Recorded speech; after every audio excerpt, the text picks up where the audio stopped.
গোপালগঞ্জের টুঙ্গিপাড়ায় হয়ে গেল একেবারে জমজমাট ষাঁড়ের লড়াই। মালেকের বাজার সংলগ্ন মাঠে ষাঁড়ের লড়াইয়ের এই আয়োজন দেখতে হাজার হাজার মানুষ ভিড় করেন সেখানে। গ্রাম বাংলার ঐতিহ্যের মেলবন্ধনে উৎসাহ এবং উদ্দীপনা নিয়েই দূর দূরান্ত থেকে দর্শকরা আসেন এবং উপভোগ করেন।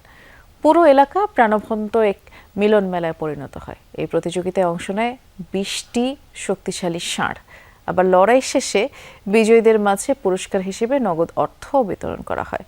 আমাদের সহকর্মী মোজাম্মেল হোসেন মুন্নার পাঠানো ছবিতে এই উৎসবের খণ্ডচিত্র দেখে নিব এবার।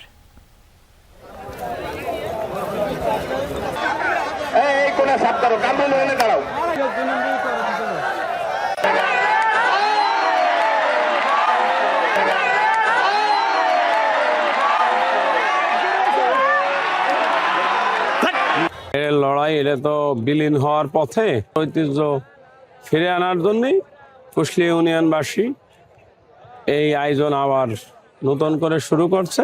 এবার নতুন করে ঈদ উপলক্ষে আমরা শুরু করছি। তাই মানুষজন আনন্দ তো পায় নাকি তাই নাকি বিভিন্ন জায়গার লোক, অনেক বিপুল পরিমাণ লোক সমাগম হয়েছে।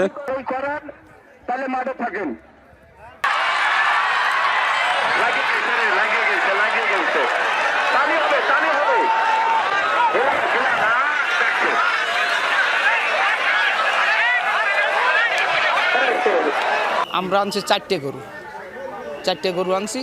চারটে গরু আমরা লড়াই করাইছি।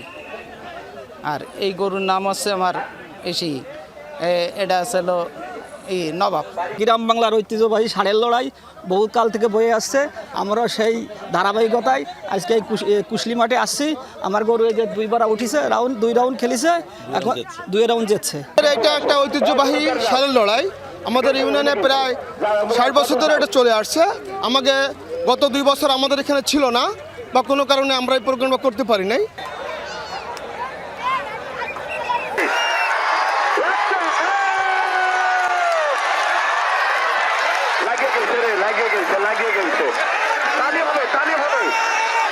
খুব সুন্দর লড়াই হচ্ছে, অনেক বড় বড় ভালো ভালো গরু আসছে, অনেক দর্শক আসছে।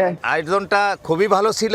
5টা ইউনিয়ন সহ চিতলমারি, মোল্লাহাট এবং অন্যান্য থানার অনেক লোকজন এখানে আসছে। আমাদের prize money first 15,000, second 10,000, third 6,000, four 4,000।